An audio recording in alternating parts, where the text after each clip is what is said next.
intro ever. I've seen longer. I've seen, if you've ever been on the Midnight Run, it's at least. You know what cracked me up? You know what cracked me up is that Ryan literally made himself like all the heroic characters. I know. You should have seen when he sent me all the images. I was like, "You're Luke Skywalker. Like, you're exactly. Zorro." My wife called it out. My wife was like, "How come Ryan's are all like cool ones?" I was like, "Because he's Ryan. That's why." You think he made them all stupid? No one was like, I made more. I made more. It just they didn't make the cut. Nickatina was like, no, we can't do that. Just the cool ones. Yeah, that's why. Yeah, I was like, I only want you to look cool. I don't care about anybody else. We can't do that to this guy. He made these images. So, ladies and gentlemen, yes, welcome back. We are 4 Nerds. It is Thursday. It is 7:37 p.m. Eastern time. Because the intro was, the intro was 17 minutes long. We apologize, but it will probably be like that next week too. So, and we got a special show for you guys tonight. Obviously, there's a lot to talk about, and before we get into any of that, we're going to bring on our guest, Paul from Heavy Spoilers. What's good? Good evening. There he is. He's sitting there like, I'm finally on here after that 20-minute intro. He's like, is this the show? I just watch it. It's all pre-recorded. Yeah, it's all pre-recorded. We're just like, hey, what did you think? We needed a second opinion. Yeah. Oh man! My goodness gracious! Real quick, just like and retweet it. We're good. Have a good night. Real quick, let's check in with the chat to see check in with the viewers and stuff. Jacob Luda was, hey guys, birthday request. Can I get some victory cry?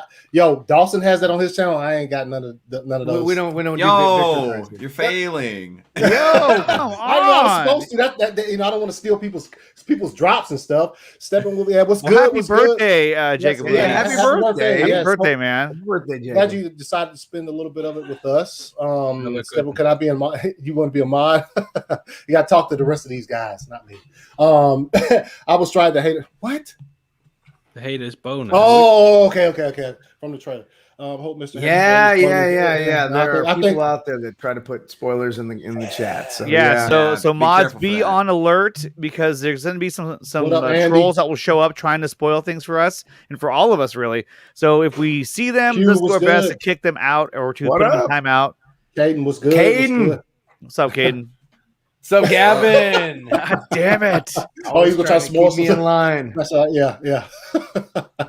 Oh shit! There's a bunch of y'all. King Falcon, what's good? What's good? Appreciate you stopping by, man. What's up, King Falcon? Cody, what's good? Yeah, Cody Slay. Salsa, what's good? Salsa Picante is in the house. Purchase Fiddle's in the house. Mr. Purchase Fiddle. Y'all all talking to each other right now. So in the there you go. And then who is this? No. They're gonna spoil the movie. They're gonna spoil the movie. That's the guy that you need to attack. Yeah. But make him a mod. Make him a mod. Mods, when y'all are out here, you see the comment from that dude, get it out of here. Get it out of here. He's nothing but trolling. Nothing but trolling. James R, what's good? What's good? Appreciate you coming through, man. Moondog, what's good? Yes, let's go. It is we are 1 week away from a 4-hour adventure. Yes, we are. Man. Caden said Ben Affleck's in a movie. Spoiler, yeah. Oh, that's it. The intro show's over. You did it. You're out. That was it. I didn't know.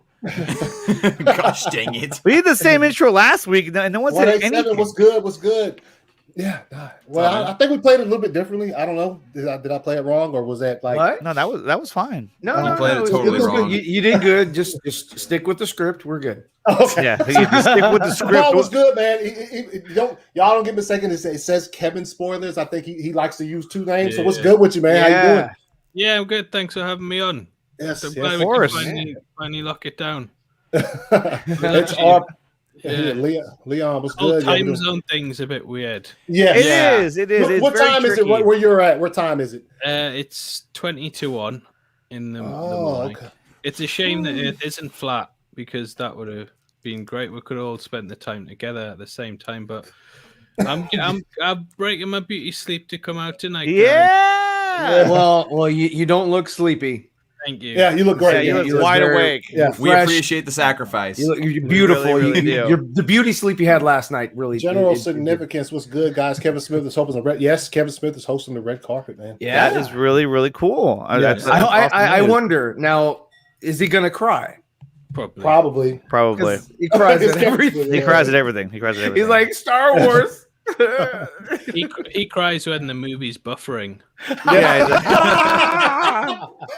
Yes, he does. Zachary Cameron was good. UK represent. Yes, we got y'all in the house tonight, man. We appreciate it. Yeah, thanks for everybody that's stopping by. This is awesome. Yeah. But man, let me ask my man Kevin here.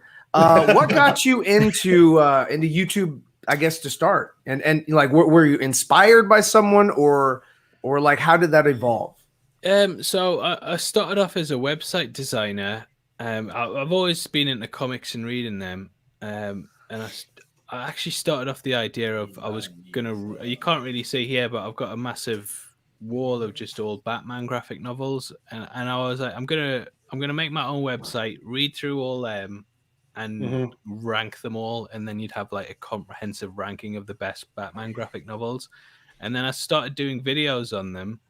Yeah. And that kind of just took over the website more than anything. And then I just stopped reading. I just stopped reading comics and just started doing it about movies because that was what was more popular, really. Because I don't care about, original goals and stuff. I'm just in it for the likes and the retweets. So I just thought, I'm getting views talking about the ending of Bird Box. So I'll do that instead. Sod the website. So it just kind of evolved out of that, really. Gotcha. Just being a website designer and then moving into videos and. So you knew like script and or just basically like when you're setting up the websites you would code them. Yeah, like from scratch. It was just quite simple stuff like HTML and CSS, but that kind of got me used to writing scripts for videos as well, and that's sort of where my style sort of came from. And I remember I did start doing videos, just filming them on my phone, and Reddit's always the best place to get honest advice and stuff. Yeah, really. Yep. Yeah. They'll let you have it. A little too honest. Yeah, and one of the comments was just like, look, what you're saying, it's okay, but your mic sucks and your camera sucks. So buy a proper one and people might actually watch you, you idiot. And I'll never forget that comment. And I thought, you know what, I'll buy a mic and I'll actually learn to edit. And then it just kind of went from there. Yeah. And then did you go back to him? Yeah. So watch my videos now, you jerk. And I killed him. Yeah, killed him. From the clock tower.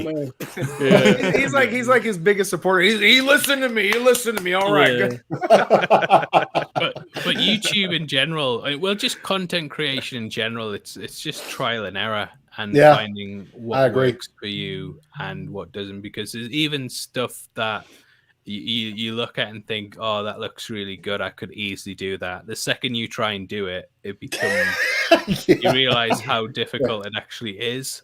And it's you kind of have to fight. Like if you go back to my old videos, they're terrible. They're absolutely terrible. Oh, same here, man. Same here. Yeah. Yes. Even ones I made last week are really bad. But I'm making mistakes so I can learn from them. So exactly. Like my first video is literally recorded on my iPad with no mic, and it's just me like talking, like no animations whatsoever. Just like okay, that's not good. Yeah, no, my video's been fire ever since I started. So that's great, right? Yeah. Right? Yeah, that's why you have 2 million subscribers. I have 2 million. So there was a glitch a while back where oh my god, really? You have to go into that? I'm going to. So Ryan over here to my right.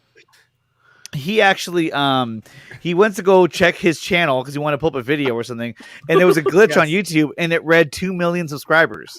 I'm here to tell you right now, we don't care. Let me tell you, we don't care. You ain't the guest, Andre. I know. I want to hear that. Do you want to hear me talk about my Star Wars film? No, not yet. Anyways, but he took a picture of it and he posted it. He said, "Hey, I want to thank all of my supporters out there. We hit a milestone of 2 million. You know, we were all like, "Wait a minute, what did you do?" Yeah.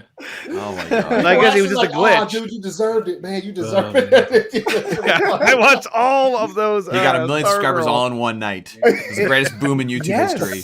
Yes. I mean, thank you for everyone who's retweeted and liked and shared. And then they all unsubscribed an hour later. I know. And then I went back down to my normal numbers. Well, actually, that's a question I have for you, Paul. I mean, has there ever been a video that you made that you were like, yeah, this is a good video, whatnot, and you put it out, and then it just got like the absolute reverse response, where it got more controversy than you ever thought it ever would. Like, wait, what's going on? Quite an old one, but when Jessica Jones came out, I did, because obviously you know the internet's full of like acceptance and So when Jessica Jones came out, this is when I was first starting out. I wrote like a really pretentious video about how it was about the Me Too movement and how there was a woman who worked for a radio station, and it was like, and you know, Me Too, it's all about people who were silenced amplifying their voice, and she's using this radio station as a platform to metaphorically amplify her voice. And I really went into like in depth, and people are just like, "This is the worst thing I've ever seen. You suck. This is really bad." And I was like, "Oh no!" And they're like, "Keep your feminist libtard views to yourself." And I was like, "I wasn't even saying that. I was just saying it was like this." And like, "No, we'll get you. We'll hate you." And did you block Nickatina after he? Yeah, that was me on the other end. I was like this, like you're like, every spoilers my ass. No, good dose of this, you know. So that kind of brings up my question with that is like, I guess I don't want to get too far ahead, but like, what made you name the channel Heavy Spoilers? I mean, obviously, like you talk about plots and movies and stuff, but like, what was the thing that kind of led to that? Well, I was doing a lot of spoiler stuff. I was going on a definition for a while, and I was doing a lot of spoiler stuff anyway. But definition, you know, we talked about this beforehand off air. Everyone was spelling it wrong. People, when they were searching for it, it was getting, "Did you mean definition?" and spelling it the right way. And I was just like, what does my channel actually do? And it was just heavy, well, spoil stuff. So I just changed it to Heavy Spoilers, and that was about a 6-month thing where I thought, because when you have a channel on YouTube, you're scared to kind of do anything to that if it's going really well. Yeah. So trying to rebrand it's pretty tough. Yeah. So I started off the videos as "Welcome to the Heavy Spoilers Show. I'm your host, Definition." And I did about 6 months where I just introduced every single video saying, "Welcome to the Heavy Spoilers Show. I'm Definition." Yeah, I remember you saying that. I remember, like, a while back I'd watch. It's like, oh, yeah, that's interesting. But and that took 6 months. Is that a family name or? Yeah. That's me trying to be cool, but it got to that point. Oh, it's the only I just remember he called it that. Yeah, and I remember with 2 F's. Yeah, with 2 F's, and that's what I mean. People were just spelling it. They weren't able to find the channel because it was just horribly spelled. And be like, "Is his name Destiny?" My wife used to tell people Destiny's Child, delirium and stuff. So yeah, it just kind of took time to really build up things to the point where I felt comfortable changing it. And then when I did, that's actually when the channel took off, because I think people were just searching for spoilers. Spoilers. They were searching the movie title and spoilers after it. And nice. Yeah. So yeah, just doing what I'm telling people I'm doing. And now I get people like, "If you don't like heavy spoilers, then don't come here." And I'm like, "Well, let everyone come here." My comments like stopping people from watching the videos. Yeah, it's just like, no, if they want to come here, then let them come. Yeah. Oh, yeah, I mean, you know, come all day. So, like, has there ever, like, what is your favorite like video that you put out? Probably I did one where I pointed out Pennywise in the background of every scene in It. And that blew up. I think that's on like 9 million views or something. And that was, and Damn. Yeah, that was such a slow burn as well, and it was an idea I had for months and months. And I was like, every time I watched it, I was like, "Oh, someone really should do a video where people point out Pennywise in the background." Of all people in the world saying that, you were saying that, like, someone should do a video. He's searching YouTube like somebody's gonna do it. So this is when Paul was searching himself at the same time. He's like, I know what I'm gonna do. Yeah. And then I did it, and it died. But then over the space of about 3 months, it just started taking off, gaining some traction. Yeah, and I remember I took a Saturday off to do that, and I hate working weekends. And when it died, I was like, I knew I shouldn't have gave up that Saturday. Sitting about doing nothing. But that's probably the one I like the most, just because 9 million views. Wow, that's huge, man. And so I would assume you're full time as a YouTuber, is that right? Yeah, I am. Yeah.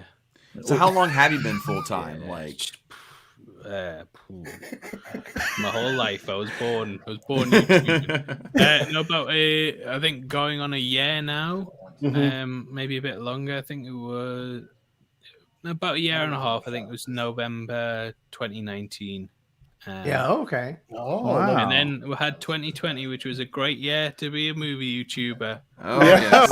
It was like nothing. You picked a good one, yeah. You really picked a good one. You're just sitting here just like, yeah, so we're talking about this again. He's like, I can make another Pennywise video. I did it. I've done about 4 of those as well. Oh yes. He's like, I'm going back to the well. Let's do this. Let's go. He has a list of categories he's crossed out. He's like, Pennywise is crossed out like 3 times. He's like, there we go. Here we go. Let's hit it again. Let's do it again. Let's run it back. Yeah. He's like, wait, they made a sequel. Hold on. Was there ever a point during the pandemic where there was literally nothing to talk about, where you kind of questioned, like, what am I going to do now?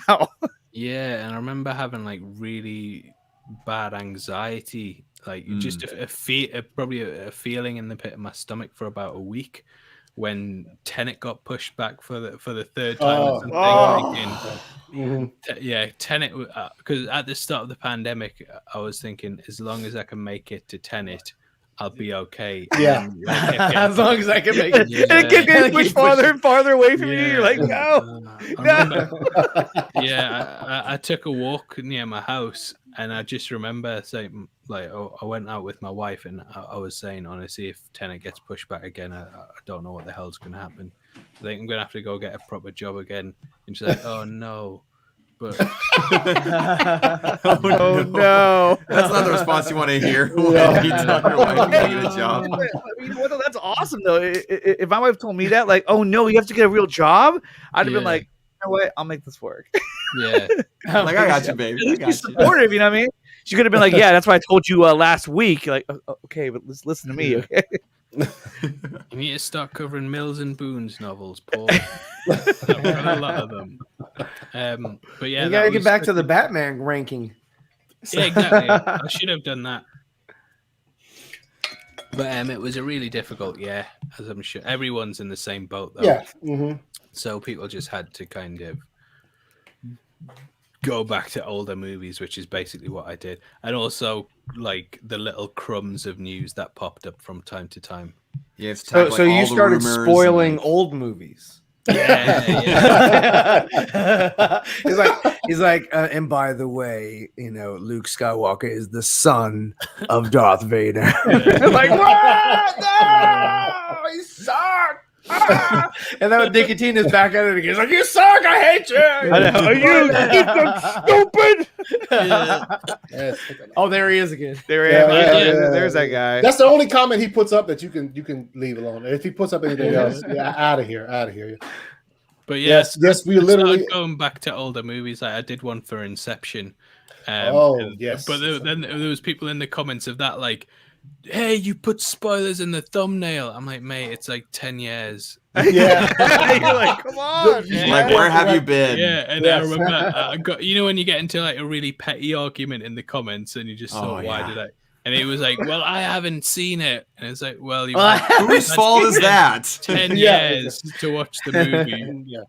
He's like, "You ruined it for me. Thanks a lot. Yeah. Now I don't know what I'm gonna watch." I feel that it's so funny when petty comment arguments, like you have people that come in and say something like, "You didn't mention this," when literally near the end of the video you mention it. You're just like, watch it all the way through and pay attention. Like I did mention that. Yeah. But you mentioned it being a tough year. Like this is the year that I actually got monetized on YouTube. So talk about a year to start up. Like holy crap! I was like, all right. Try to figure out something to talk about. All right, let's explain some old movies.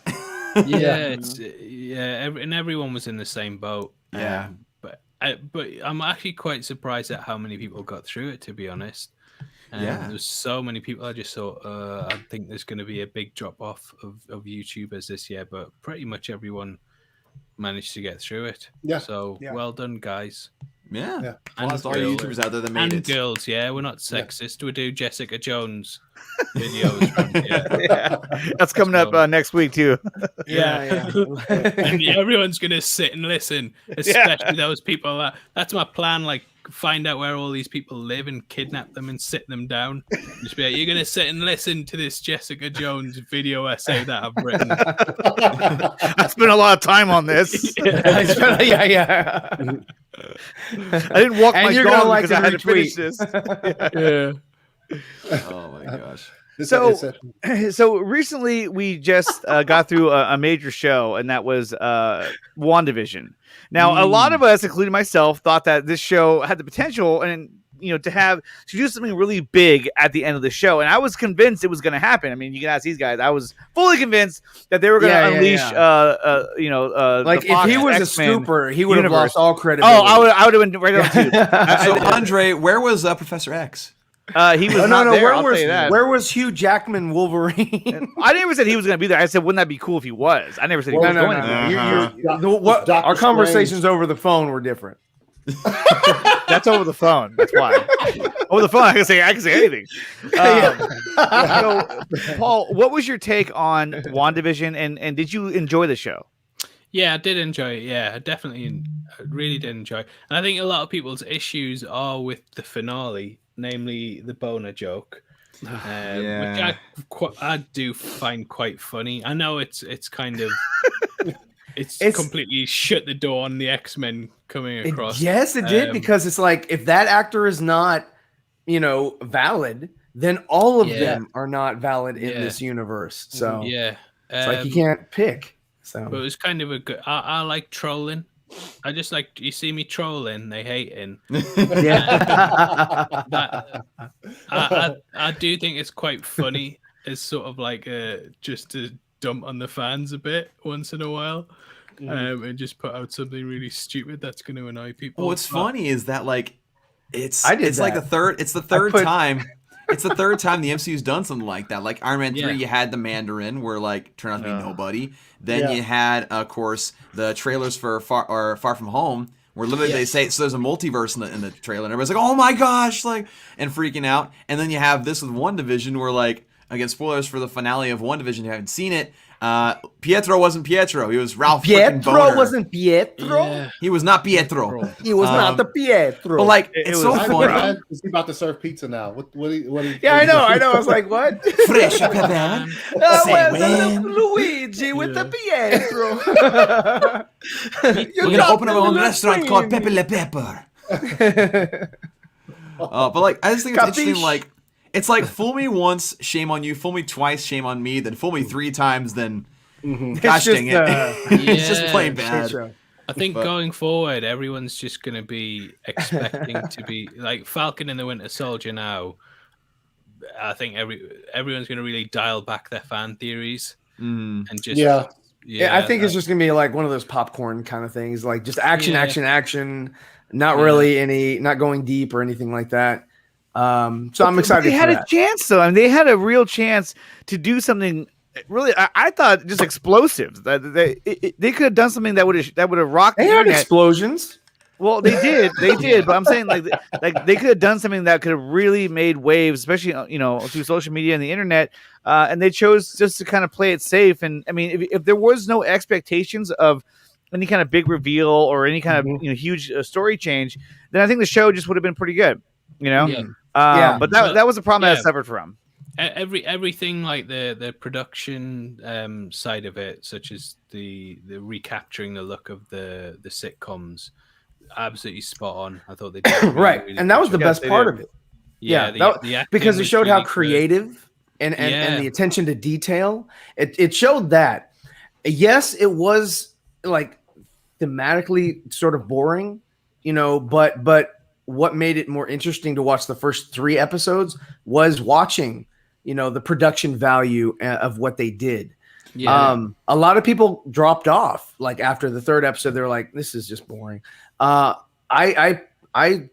went on and I watched the whole damn thing, and I was like, I'm not going to stop. And I didn't even do any reviews on it. I just watched it because it didn't excite me enough. But I mean, the story kind of fell flat for me. It wasn't just like, there was no huge reveal at the end. It was that there was no retribution for from Wanda. Wanda, held a whole town hostage, and she just goes away scot-free. White Vision, she flew away. She floated away. All she did was she got her Avenger outfit. Like you could, now she stands. You can stand next to the other Avengers, and she looks like, oh, okay, well, you belong with us now. She's not just in a trench coat.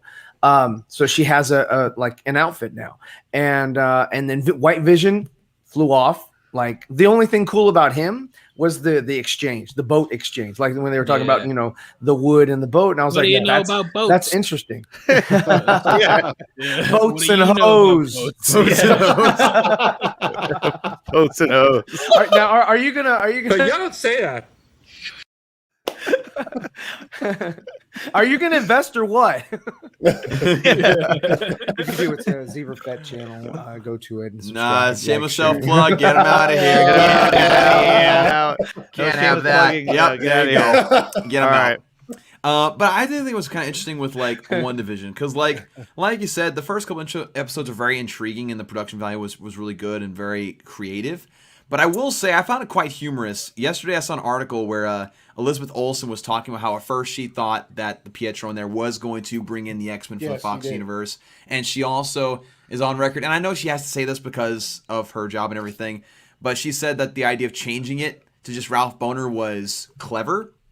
And I just laughed. I'm like trolling, yes, clever, not so much. Not so much. I agree. It was low hanging fruit. It was like a Joss Whedon joke. Literally, Monica Rambeau's reaction to learning his real name was the fans' reaction. Like, your name's Ralph Bohner? Yeah. That's how I'm feeling at the moment. It's like, what? Well, I kind of felt like it was had a double meaning as well. It's kind of like his name was Ralph Bohner, and in a way, it was kind of like, yeah, I bet you got a boner when you saw him, didn't you? Well, guess what? That's not who you think it is. Okay, for that joke, Nickatina, that man should be arrested immediately. Yeah, I'm just saying, people got excited, and so did I, about the idea that we could get the Fox X-Men. He's been holding on to that for weeks. I haven't. I wrote it down. If you look, he was looking down. He was reading it. Yeah, I have somebody holding cue cards right over here. Yeah, it's your wife. That's why she's so mad at you. Kids are holding cue cards, and they're like, it's strapped to my dog's back. Sit. Now we know what gets Andre excited. Yeah, exactly. No, but I mean, there were Evan scenes, Peters. or there were parts in WandaVision that I thought were really good. And to me, the best part in the whole series was when Monica Rambeau was trying to kind of wake up Wanda when she said, "Your brother died. Ultron killed him." That was, to me, that was the most powerful scene of the entire series, because that was the first time that she's ever dealt with the death of I'm not gonna say the way he says it, but dealt with the death of Pietro. And so you mean Pete. And so that was the first time he ever really acknowledged that on camera, like, he died. And so and also they played Ultron's music in the background. I just thought it was a really cool scene. And so I kept thinking that they were going to somehow bring Ultron back into the fold, because they kept referring to him. They kept showing him in the in the previews. but nothing. No Ultron. And then there was speculation that in the finale that the White Vision would have James Spader's voice, and that didn't even happen. Dude, if they'd have tried to bring Ultron back, there would have been some explaining they would have had to do because he clearly got destroyed by Vision at the end of Age of Ultron. Right there when they were both facing each other, he went ahead. That was it. He couldn't spread to any other devices. He took him out. But the thing is that he was uploading himself into Vision while like Vision was being created, and I saw a really good edit that someone did with the scene with Vision and White Vision, where Vision uploads like something to his memory, and then it like zooms in on his eyes, and they're like more red when they edited it, and they used James Spader's voice saying, "You're unbearably naive," and like he flew off. And I was like, that would have been awesome. That would have been really cool. That would have been really cool. Yeah, but instead you got, he just flew off, and so you're like, okay, so Vision just got a new body and he uploaded his conscious to this new White Vision. So that problem has been solved. Thanos, killing him off doesn't have any weight to it anymore. Yeah. And again, I was right about that too. They were going to use this show to bring Vision back to some capacity. Yeah. And they did. Yeah. Paul Bettany has a job.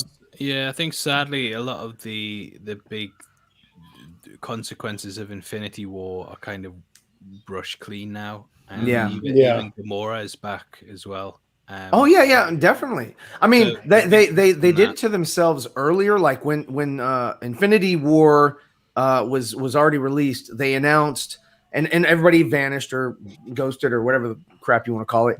And then they got dusted, snapped, whatever.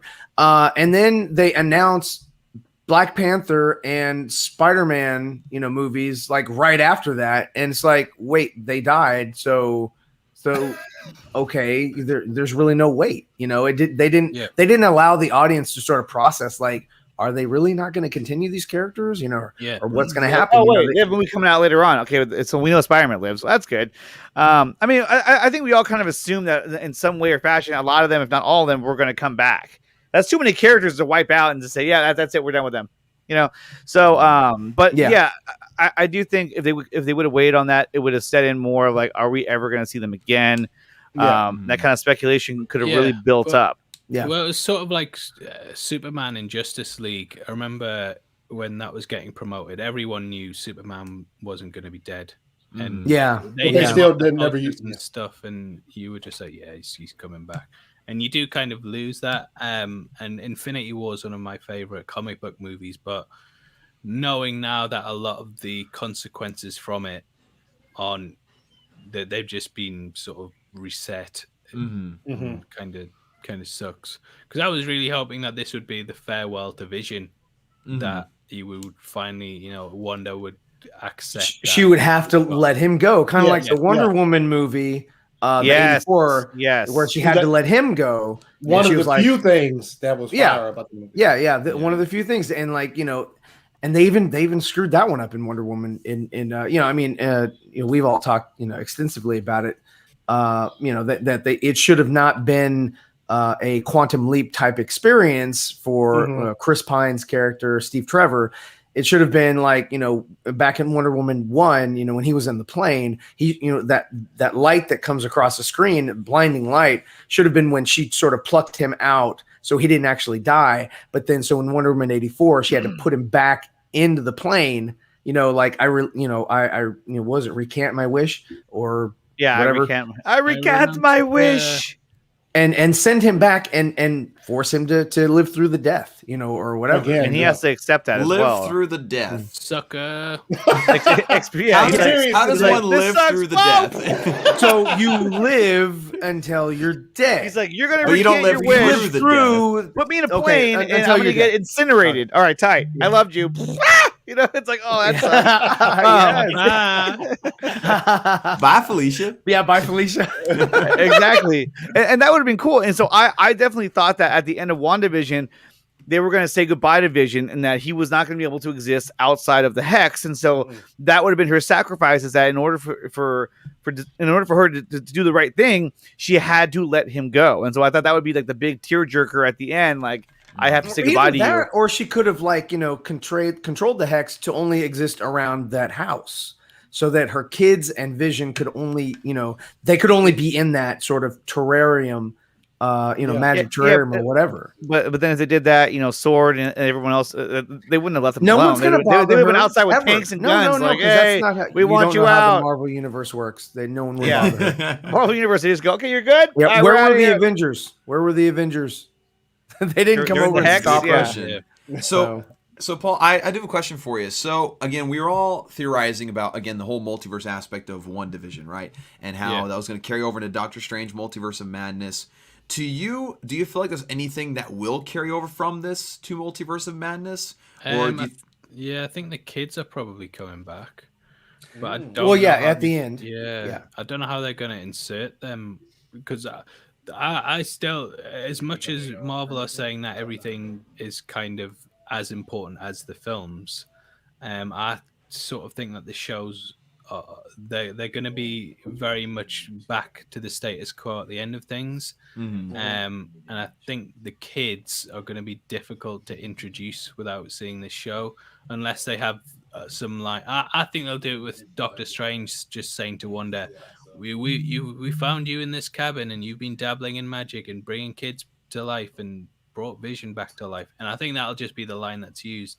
So I think that'll stay. I think the White Vision will stay. White Vision. Monica obviously is going to be in Captain Marvel 2. Yeah. Darcy's gone off to Thor: Love and Thunder.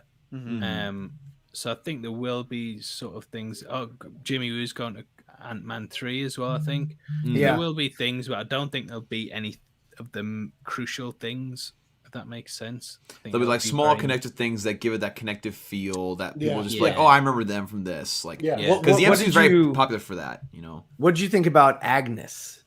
Yeah, really enjoyed it. It was obvious that it was Agatha from the start. But even then I was like, what? Agatha? All along? What? So yeah, I thought Catherine Hahn was really good. She was one of the bright points of the show. Really enjoyed her performance. He's fucking obsessed with the thickness of these, Oh my god. Get him out of here. Steppenwolf? Yeah, and hey, people like the Steppy cheeks, man. They dig the cheeks. Oh my god.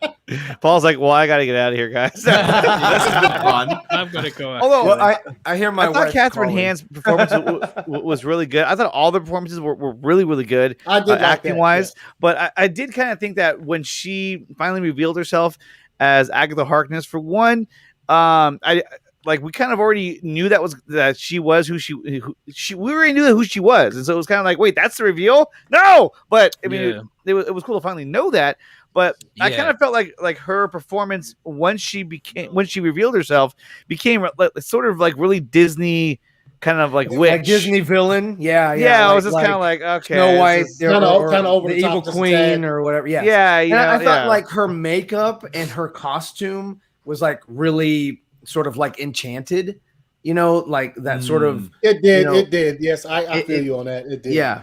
It did. Yeah. It kind of did turn into Disney villain. Yeah. She should have just kept the same outfit on and have a modern look, because I mean she's living in a modern time anyway. Spells in a jogging outfit. Yeah. Well, I'm just saying, like, the only thing that was like really cool was like her hands or fingertips or whatever was sort of blackened or whatever. I thought that was cool. Yeah.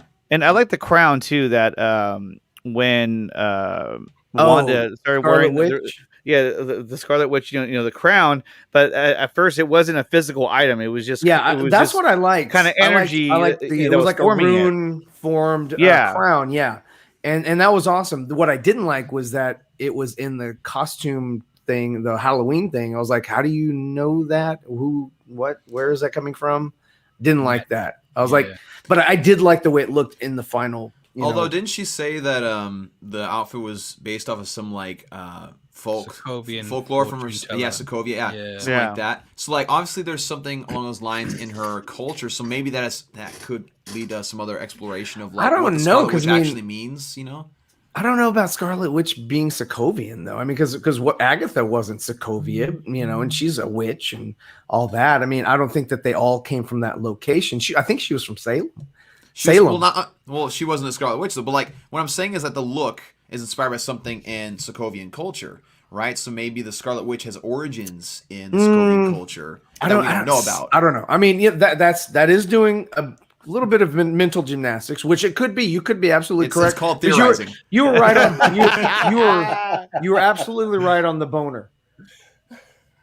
I was, thank you. And I'm just theorizing. I'm just saying it could be. So, Paul, when we were doing our WandaVision watch party, Dawson kept saying that he thought that there was not going to be any multiverse, that there wasn't going to be any of this. I was very that. pessimistic. I'm very pessimistic. I'm not saying that he was saying it in a negative way, but that was his approach. Like I don't think we're going to get. Well, that's the definition of pessimism.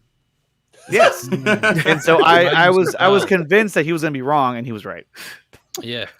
Well done, Dawson. You know what they say about arrogance, Andre. I'll talk to you after the show. Yeah, we'll get you on. The rest of the guys, though. There we go. Remember that time? Remember that time I was right about something? Nothing. Never. Nothing. Never. Damn it. But I mean, and for you, Paul, it's like, when you make your videos, I mean, these are long videos in which you're pulling out details and Easter eggs and how they may connect, and you're really going deep into this. And then some of the stuff they don't even like really refer to again. Like, for instance, whoever was under witness protection, the mailman, Ralph. Well, we found out who Ralph was, but I'm saying, like, we kept saying, he must be Mephisto, and it was nobody. But who was the person that Wu was looking for? The missing person. Did we ever find that out? Yeah. There's basically, it's either the mailman. Was it Boner? Ralph Boner. Up, yeah, Jesse? it could be Joey Boner. Because he was a civilian. He was actually, that's where they got the name from, because he was actually from there. It's because he left at his own name. The main evidence for him being the person in witness protection is that he left at his own name.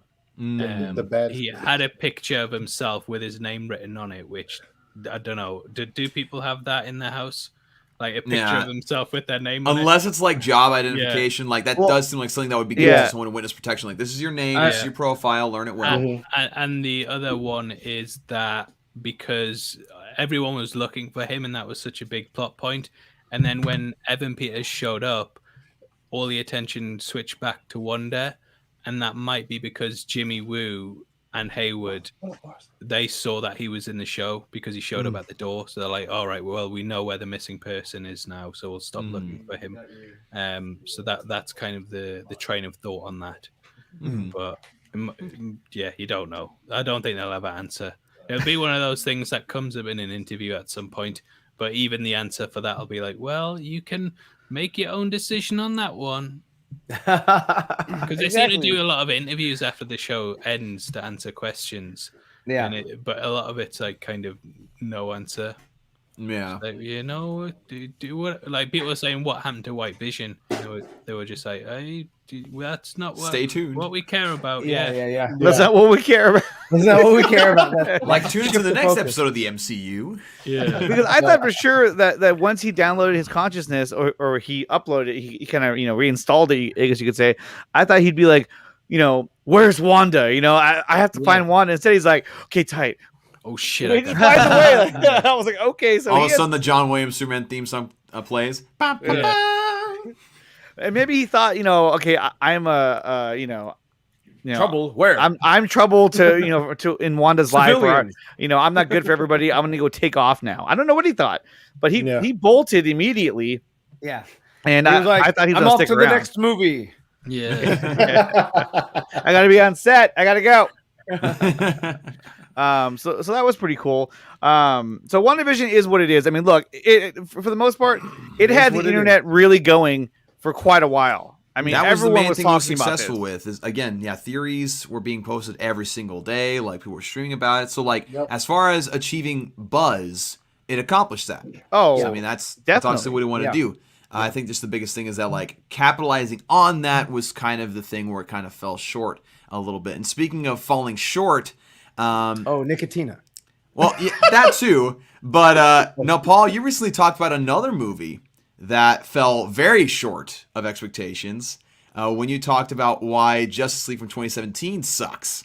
By the way, I watched that, thoroughly enjoyed it. I love how how like nitpicky you went with some parts too. He was like, yeah, this doesn't make any sense. Like, especially like the part where you talk about the picture of Jonathan Kent, like, oh, they don't care about his dad. It just falls into the water. They don't care. It's like, whatever, get out of the way.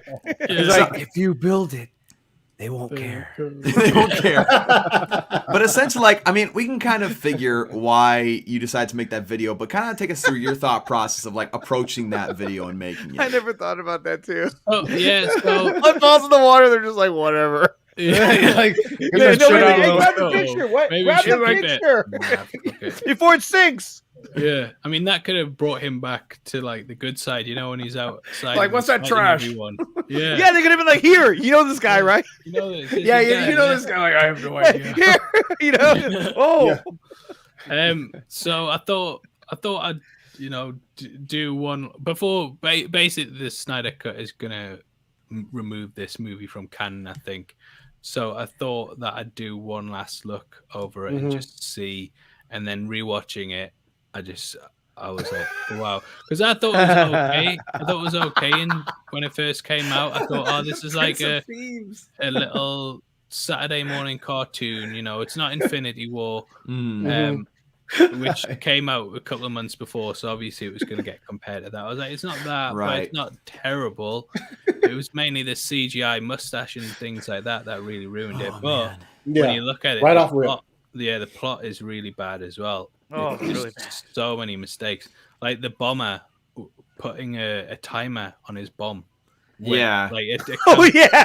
And then the bomb like blowing up in the air and not even having like a radius of like 10 feet. And it's supposed to send people back to the Dark Ages. I'm just like, I'm sorry, what?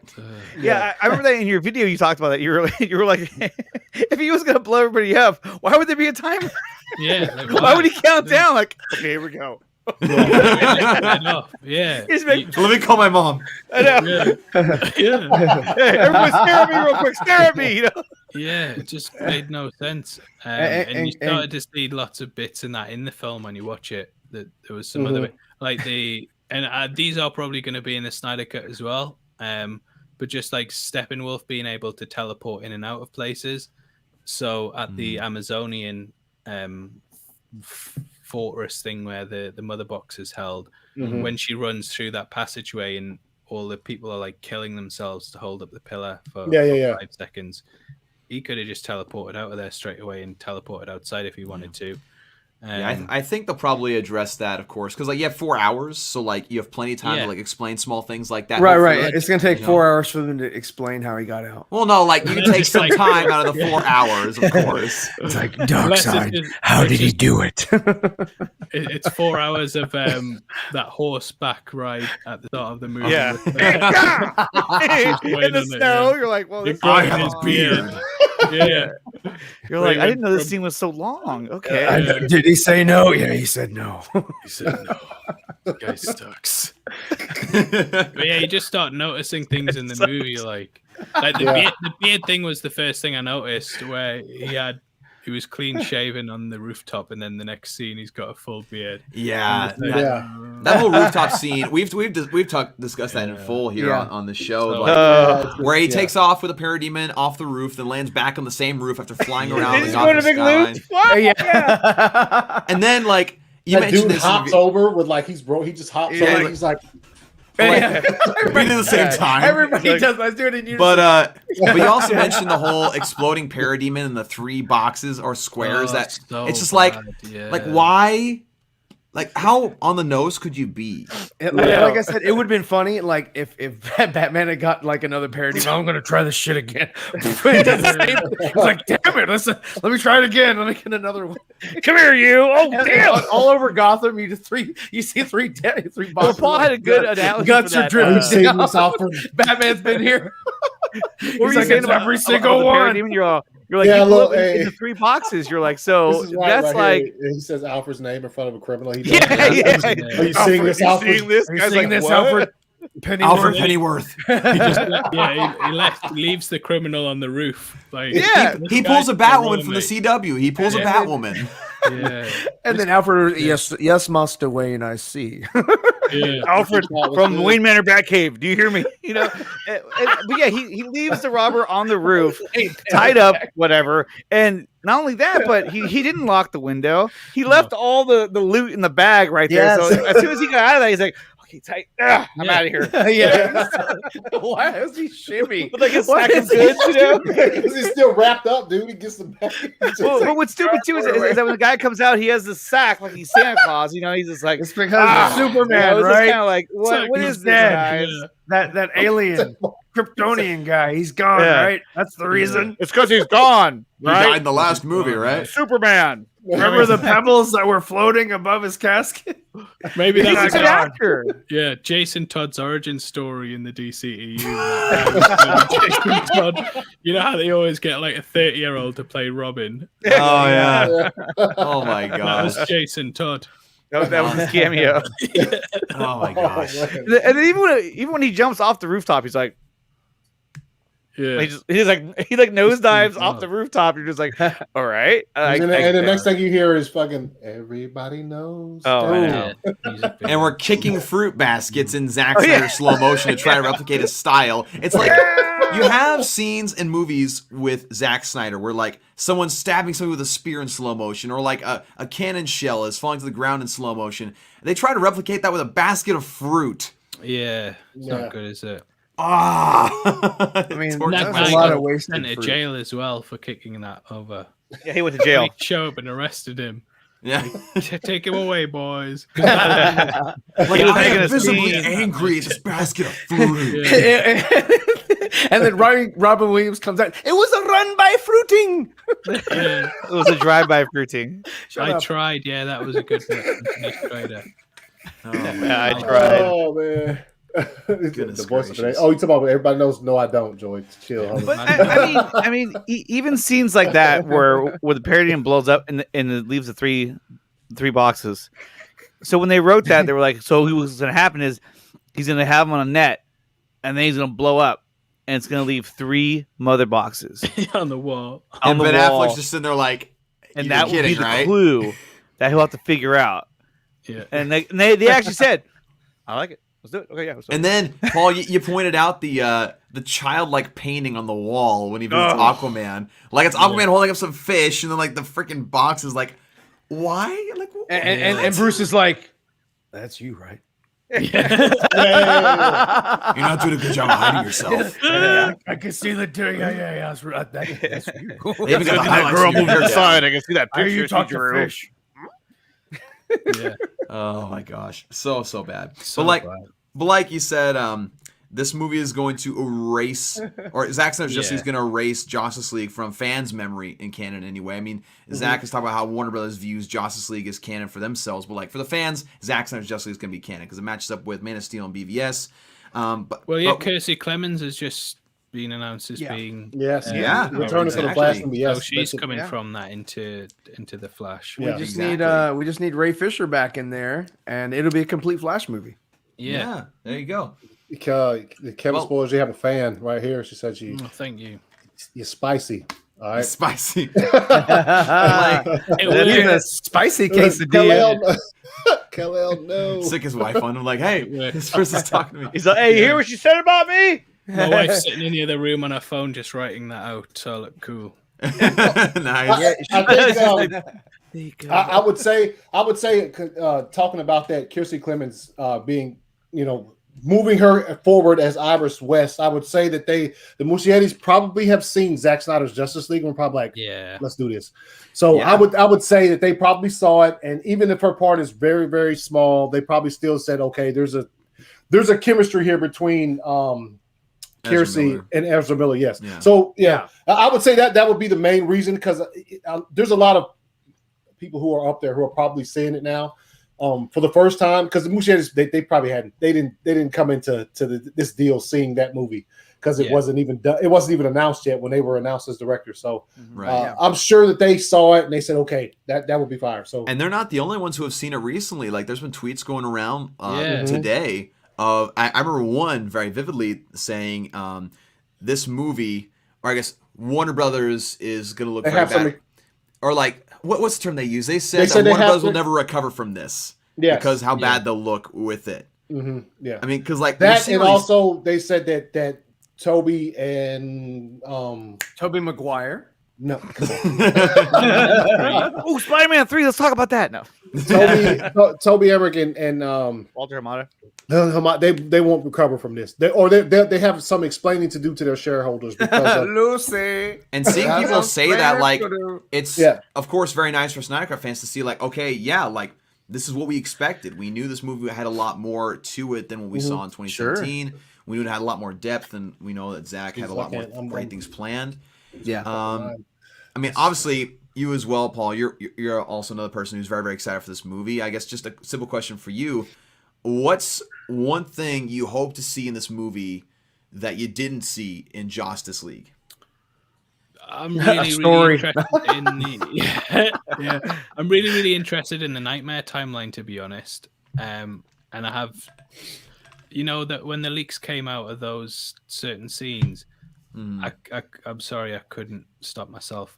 No. This we already covered it. We covered that last week, so heavy spoilers can spoil it. Yeah. By the way, your channel is called Heavy Spoilers, so you have to watch it. Yeah, It's only right. I watched the bit about the Nightmare. I watched that bit, and it just looked awesome. And I just really want to see. So then you're more excited for Justice League 2, which is going to be basically a Nightmare movie. Nightmare movie, yeah. Yeah, well, I'm excited for them both, but I really do want to see the direction of where that goes. Like, I absolutely love the Nightmare timeline. That's one of my favorites. Me too. The suits in the Nightmare scenario, like Batman's suit and the Flash's suit, I mean, it all looks fantastic. And like those same people, or some of the same people who were raving about Zack Snyder's Justice League, were all saying like Warner Brothers and HBO Max would be psychotic if they didn't follow this up with something, like some sort of sequel. Yeah, definitely. Which again is amazing to see. Yeah, and that's awesome. And speaking on it, do y'all mind watching something real quick? I mean, is it spoilery? No. But it's still fire though. So let's watch it. Well, then, it's real short, but it's still fire though. So here we go. I have turned 100,000 worlds to dust, looking for those who robbed me of my glory. I will stride across their bones.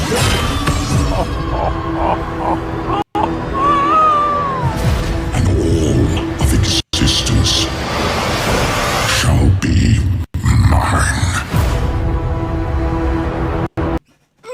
So yeah, that's pretty fire. That looks really, really good. Fucking go. Yeah. So continue your conversation. I just want to throw that in there because it's fire. But it's amazing what even any of the trailers for this movie have shown that it's a completely different movie than what we saw in the theaters in Justice League, and it's also it's just we haven't even seen the movie yet, and it's already better.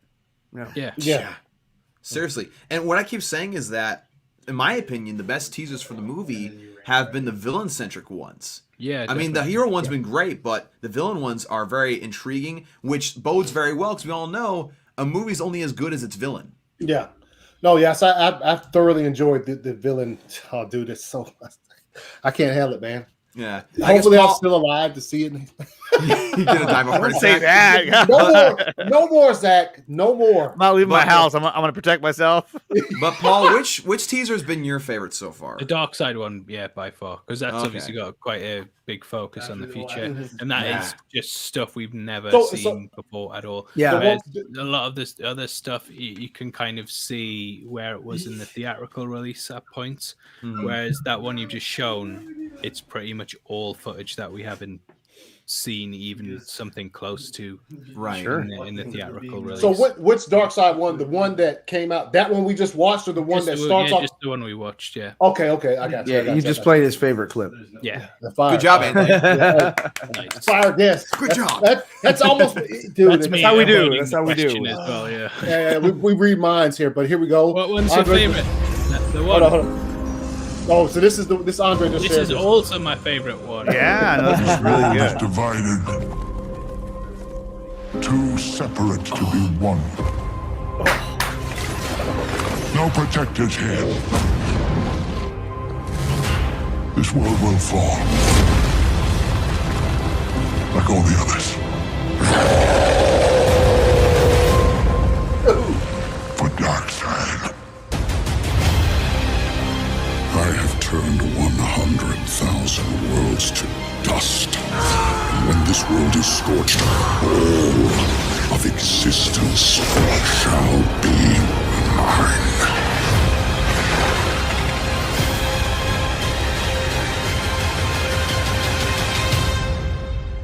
All right. Now let's go. All right. All right, let's go. After Anthony loses his mind, Dude, that's so So good. Kevin, who would win in a fight, Thanos or this Darkseid? The theatrical version. That's a loaded question, dude. It is a loaded question, but I'm locked and loaded, baby. I'm gonna say Thanos. Okay. Okay. And I'll see you later. Yeah.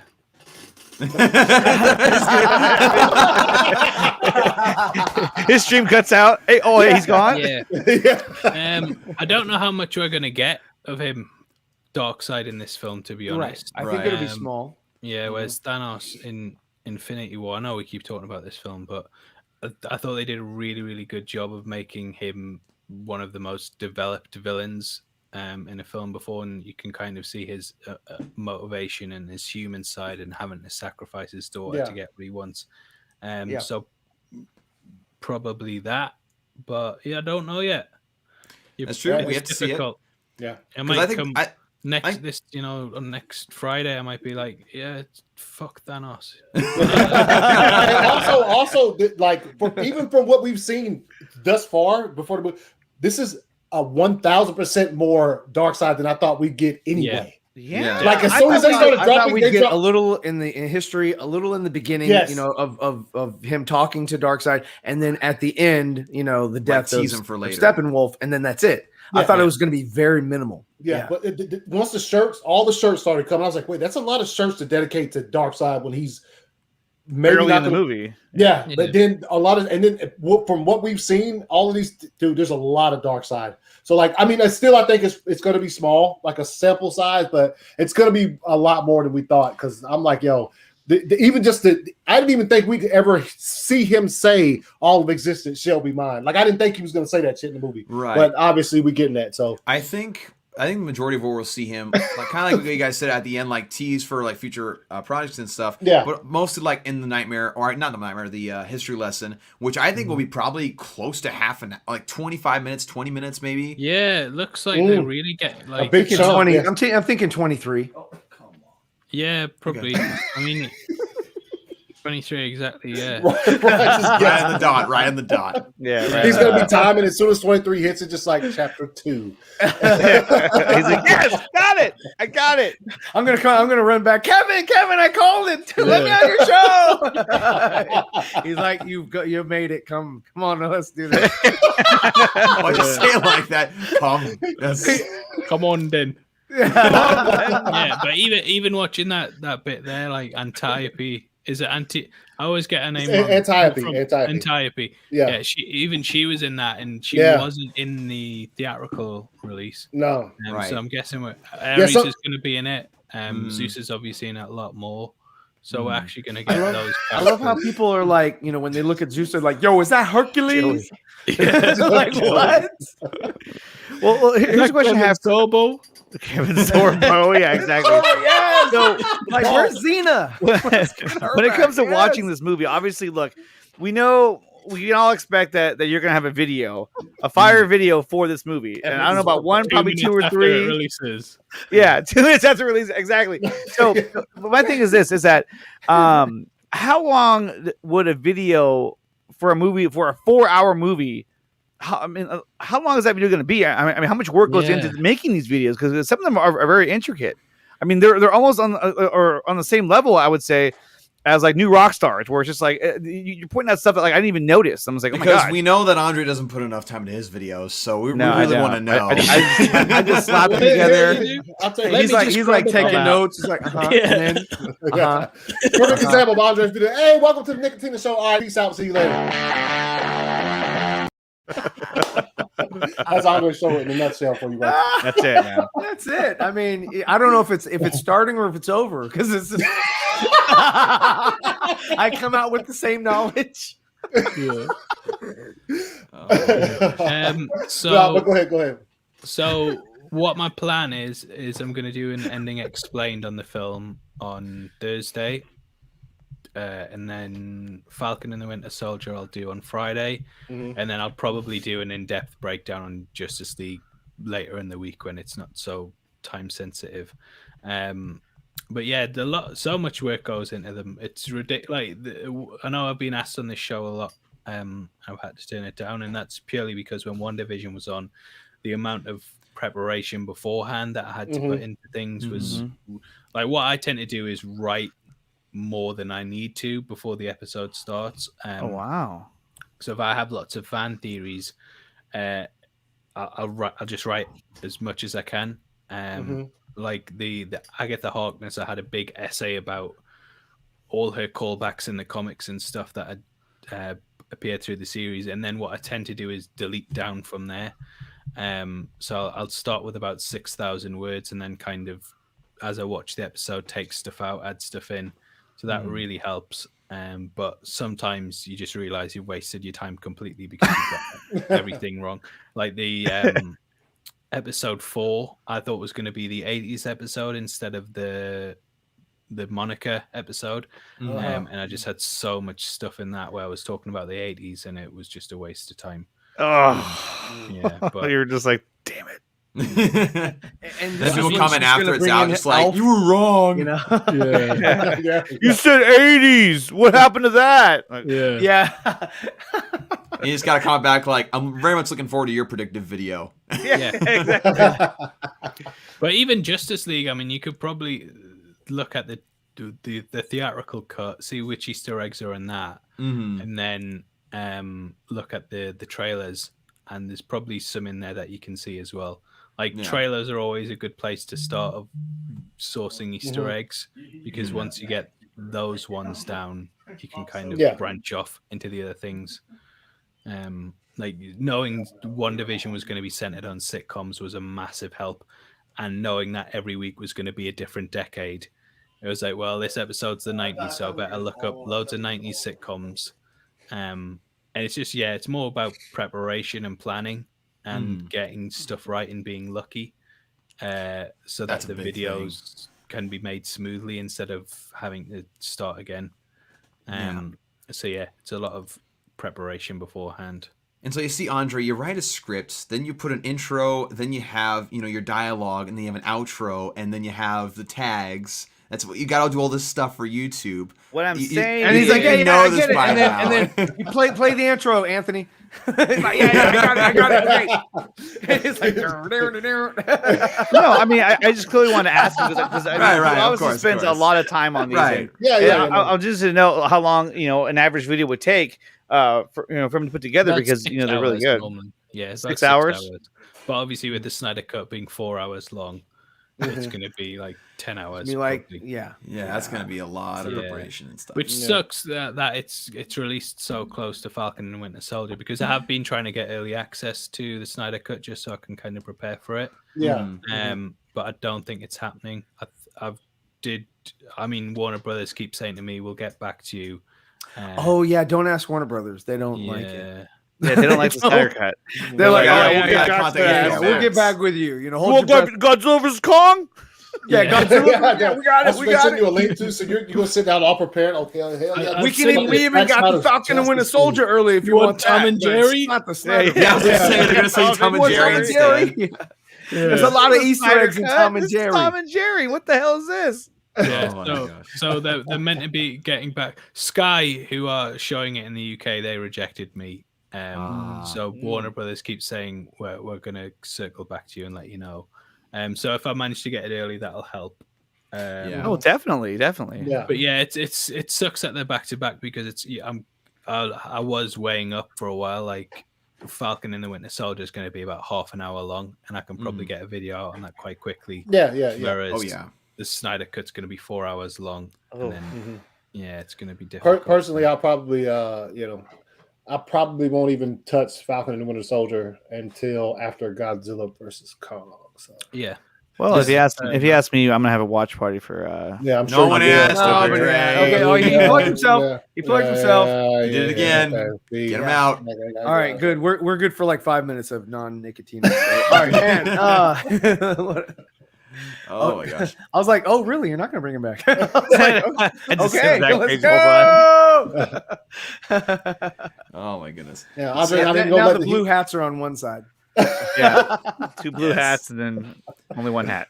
But it's like, Go ahead. obviously, we're very, very excited for Zack Snyder's Justice League. This is something that's very unprecedented in Hollywood. Like somebody being able to go back and finish their vision that was taken from them. Because of course it's happened before. Of course, not necessarily to this extent, but it's happened. But this thing that's completely different. And so again, it's just like history in the making with this movie, and with it already getting the high praise that it's getting. Like, it looks like all the buzz is gonna be worth it. Hey, don't you flash that logo at me? Get that out of my face. Okay, so Dawson is really looking forward to that, and he loves. See, he loves the motif. No. Throw it back up. He loves the way that they're doing the letters. Like No, he loves how I No, love the no, letters. They're no. That's so what it's all good. about. Look. He just okay. goes on and on about how. No, He wants look, to break down like look. the origin of each like If I could speak, font. If I could speak. So, I like Tom Hiddleston as Loki. I'm excited for this show. I think it's going to be good. But I cannot stand the logo. It triggers them. That's why we throw it up, Paul, because it triggers them. And I'm surprised it's still on here. I was like, oh, yes, he's talking to us. Oh, hey. No, okay. Go ahead, Chris. I was only making a point about this movie is historic, and you throw that crap in my face. All right. It did its job, though. It sent you into like. It did. It did a good job. But speaking of historic, I gotta get that on my channel. Yeah, I know, me too. But speaking of historic, there's something else that's kind of being theorized in development on the other side of the pond with comics, with Marvel, right? We know that Spider-Man No Way Home is coming soon, or I guess they're filming and everything and getting all that wrapped up. The big story has been the Spider-Men in the movie. The idea of Tobey Maguire and Andrew Garfield coming back and reprising their roles as Spider-Man. How likely do you think that is the case? Oh, you know what? Like, it's really exhausting keeping up with it because you hear from so many different sources, so many different things, and you can make a video and the next day it's out of date. And I prefer doing more static content like TV episodes and films. Like Justice League, it's always going to be the same, no matter how many times unless you watch a theatrical version. But it's good. It's a static piece of content. Whereas with rumors and news, it just changes so often. Right. So I personally think that they will be in the film, but I know that is now reports coming out that Toby's not in it, and he was spotted in LA yesterday or something with his daughter. So it's so difficult, but I think they'll be in it. But it's like, know. It's just how did he get in LA? There's no planes. Yeah. How is he there when? Prediction time. Tobey Maguire is going to be a pizza delivery guy in the movie, and that's it. Yeah. Oh wow! And is his name going to be Boner? Yep, his name's going to be Tyler Boner. His brother's going to be the one that was in WandaVision. Wasn't there a guy named Boner in like Growing Pains? There was, yeah. Yeah. Oh yeah. I was like, Boner. I was like, that's not the first time somebody's had Boner as a name in a TV show. And then Andrew Garfield's going to be some random reporter. If they do that though, I hate to be pessimistic, but like I couldn't put it past them to do that. Yeah, just to have him as like a cameo role of just a useless character. I mean, they did it in Ghostbusters. Yeah, but that's different though. Yeah. And they announced that ahead of time. 3C Films is basically mirroring my thoughts on it. Yeah, Peter Weeder's pizzas. I was 100% sure that it was going to be happening, but now I'm just like, I don't even know anymore. It's hard. I mean, like I said, it's hard to know because like there's so many different sources putting out information. It's hard to know who has the correct information. It's hard to know if like there's just purely speculating because like you said, this past year has been kind of dry as far as movies is concerned. So we've seen a lot of outlets kind of over exaggerate some things and in many cases making stuff up to continue their They still need the clicks. They still need the traffic, right? Definitely. So like that's why every time my sister's really big fan of Tom Holland's Spider-Man, and every time she comes up to me she's just like, yeah, this thing was reported, like this person's in the film, I'm just like, you're literally listing like 40 different actors that are all from previous Spider-Man movies. I doubt they're all in the film. Like, I don't know. It's a tough one. With Alfred Molina and Jamie Foxx being in it, it's kind of like, why do you get those two actors? Yeah, if you aren't bringing across the other ones. Yeah. So yeah, it's you don't know. They're random people too. Yeah. There's so many different conflicting reports out at the moment that it's difficult to stay up on them. And with the film coming out in 9 months, you would think that we would be getting. So I know they're wrapping filming next month or this one. It's very, very soon. So you would think that we would get something a bit more concrete, but yeah. And we did see, I believe we saw some set photos of Peter Parker in the streets of New York, like where it's like snowy and whatnot. So how do you think he's able to be out in public after he was outed as Spider-Man? Okay, so what I think they're doing is the One More Day storyline, where he goes to Doctor Strange and asks for Strange to just take the knowledge that Peter Parker's Spider-Man out of everyone's head. And if you look at the recent images that got dropped, where they're clearly in the Sanctum Sanctorum, so I think they go to Strange for that. He does it, and that's what breaks the multiverse, because all magic has a cost. So I think that's what happens basically. That's interesting. I hadn't heard that idea of that action being the one that it's just because it happens in One More Day, right? So yeah, he does that, and then it has dire consequences in the comics as well. Right. My only concern is that might negate the shock and negate the I guess the drama of the reveal at the end of Far From Home with the post-credit scene of him being outed. Like, we were expecting this little conflict, and if they do that early in the movie, like, oh, we can just fix this real quick. It'd be like, it's kind of unnecessary. I don't know. It'll be interesting to see when in the movie they would do that, right? Yeah, I think you'll get like a really action-packed first half hour where Peter's kind of sort of like a John Wick movie where everyone's trying to get him. And at this point, he's pushed to going to Doctor Strange. And that's when stuff resets and he has like a really perfect life and he's asking MJ out. And then we see like the effects of what removing information from everyone's head causes. So yeah, I think that's what it'll be. But as we've been discussing on this, Marvel don't really keep their stakes. They tend to retcon a lot of things. Like like Vision's alive again, Gamora's alive again. Black Widow, if her movie does well, she'll probably come back to life at some point. It seems so weird to do a solo movie for a character that's died. Wait, I know that's like the Black Widow thing. Scarlett Johansson widow. The Black Widow thing, like, I'm at the point where it's the same situation as Wonder Woman 84 had, where it had lost its momentum, and it's at the point where, like, honestly, they should have just put it on Disney Plus by now, in my own personal opinion. Because, like, I agree. The momentum has died. Yeah. What do you think they're waiting on with that? I mean, seriously, like the numbers to back from Mulan, how successful. Well, that was terrible. So, I mean, like Paul, seriously, like, what do you think that Disney is waiting on before they just put this movie out there? It should have already.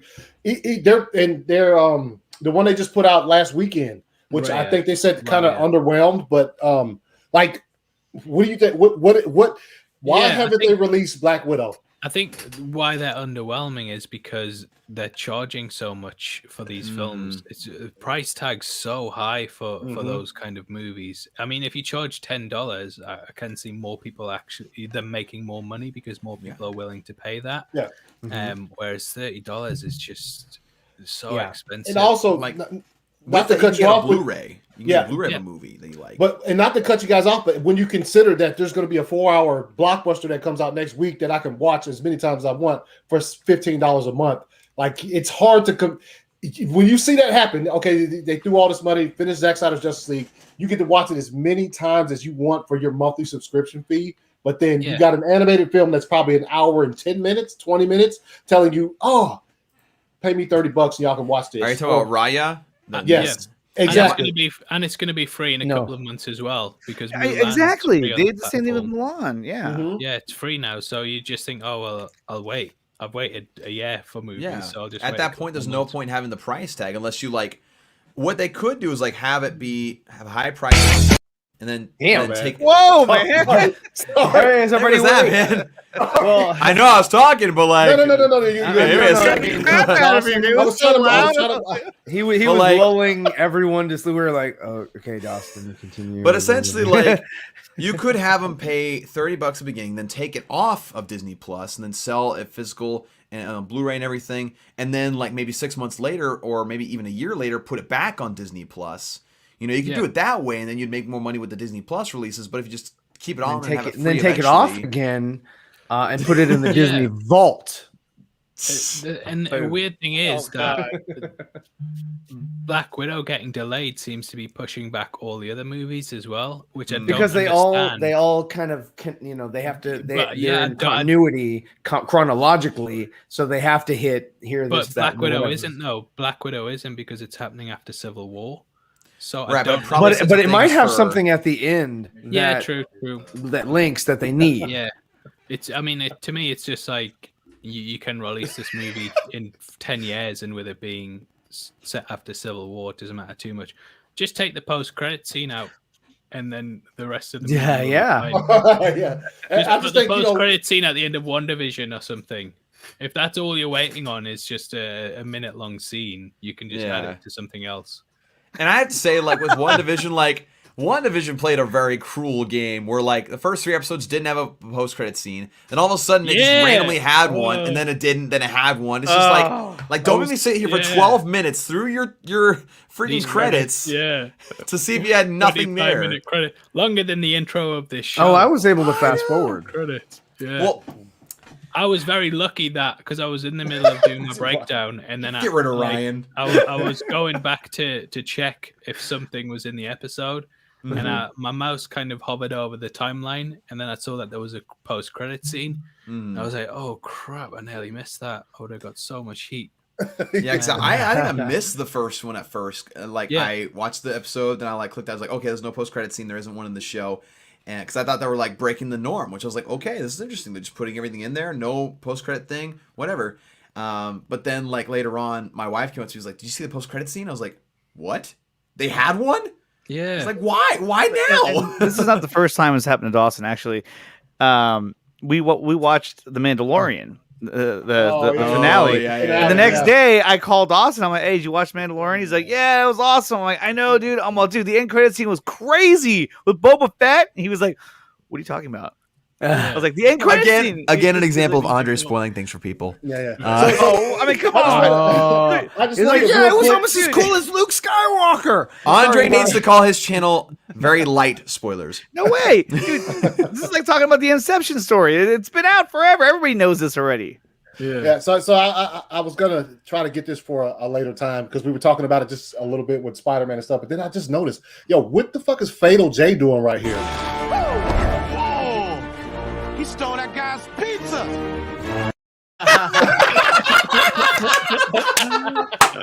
He's like, dude, that is Fatal, dude. That's Fatal. Look at him again. Whoa. He stole that guy's pizza.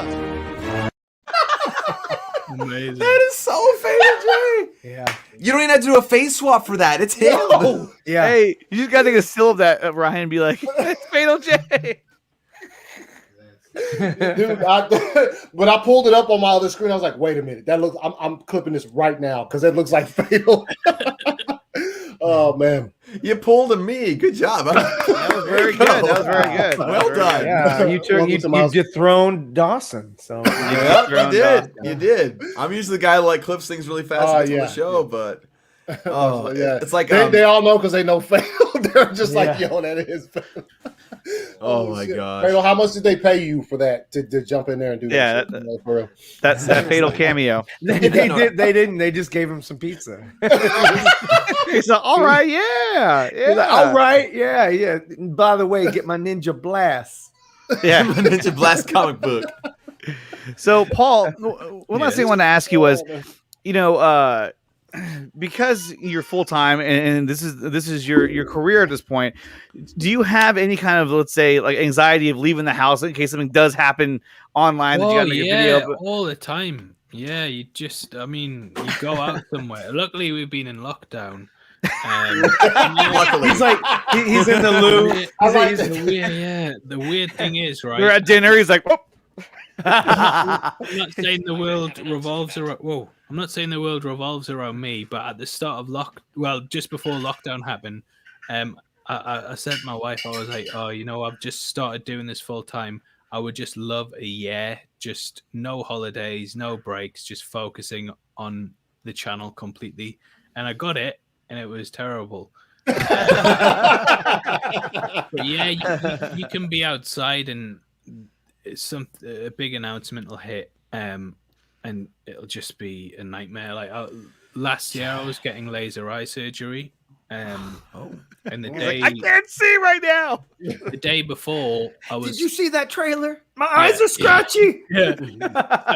So I was told by the surgeon, like, look, you need lots of rest the night before, have an early night, just get your eyes rested. And it was about. I get about 6:30 in the morning, and it was about 12, about midnight, and I was just flicking through my phone, and they released the bat suit, the first clip of the bat suit. Oh yeah, the night before, and I had to just get up, and that was an announcement I've been waiting on, and I had to do a video on that, and I got to sleep about 4 a.m. and then to get laser eye surgery, and it was just like, oh, this is they're like, I'm sorry, but this is the best we could do. Yeah. You're like, so wait, like, what? I kind of experienced something like that. You stayed up watching the Batman clip, didn't you, last night? Like too many times, yes. Like for 4 hours, yes. For 4 hours. I experienced something like that this weekend, actually. So, like, full disclosure, Batfleck is like my favorite Batman of all time. Like, I'm a huge fan of the character. Like, obviously, you see everything behind me. But when they dropped the Batfleck teaser for Zack Snyder's Justice League, I was actually traveling, and I was in an airport. And so I was literally watching it on my phone at my layover, and I was just so pissed off at myself. I was like, I can't make a reaction to this. This is what my channel's like about. Batfleck is my guy. And the thing is, right then you were like, I shouldn't have come on this trip. I regret my decision. And the thing with YouTube that is different to other businesses is that you can instantly see how well your competition's doing. Yeah. So like McDonald's don't know how much money Burger King makes that day. But I thought you were gonna say McDowell's. You will sit, I guarantee you sat there searching for Batfleck reactions to see if other people had done them and how well they were doing. Oh yes, oh yeah. And when you see how well they're doing, knowing that you can't do it yourself, you just say, oh no. Because I can't pull my phone out in an airport with my mask on and be like, hey guys, I just saw a Batfleck teaser and like, this is really awesome. Like, I can't do that. Yeah, it's horrible. Which is why I've tried to move more towards content that is like TV shows. And so it's more on your time exactly. And also you developed your own following to the point where like being spot on time isn't as much of a concern, I'm assuming, but you can just simply talk about things that have come out and people will come because they know your quality. Then they know that you put out great content. Mm-hmm. And because I hold their family hostage as well. The secret's out, guys. Clip that. The secret's out. No, but definitely though. Every time I would watch WandaVision, the next morning I would watch one of your videos. He's watching you. Just to steal his ideas. Yeah, well, no, because I want to see everything he pulled out of it. Zach is very popular for that, by the way. He steals a lot of people's ideas. Yeah, you guys are stupid. I don't do that. I don't do that. Oh, really? But yeah, that's terrible. That's terrible. But no, but yeah, that got to the point where people were getting angry that I hadn't uploaded yet. They were like, "You upload." I remember one person messaged me saying, "You uploaded the video at 10 a.m. last time, my time. It's now 11:30 and it's not here. Where is it? Are you okay?" I'm like, "Yeah, I'm working on it. I'm having to stop to read these messages, and that's delaying the video." Yeah, all notifications coming up. I gotta read it. Yeah, exactly. I need that dopamine. That's that dopamine. But yeah, so that's why I've moved, because I actually got diagnosed with anxiety, and I never had it before this job. and it was just. I think this is the perfect job for Nickatina. Yeah, I think honestly, I think it's purely because you just don't know what's happening, especially if you're reactionary. If you're a reactionary channel that covers a lot of news, you don't know what's coming when, and they could drop anything at any time. Like this Spider-Man title announcement, my time came at 5:47 or something stupid, which is like it's not even on the hour. It's like a weird time.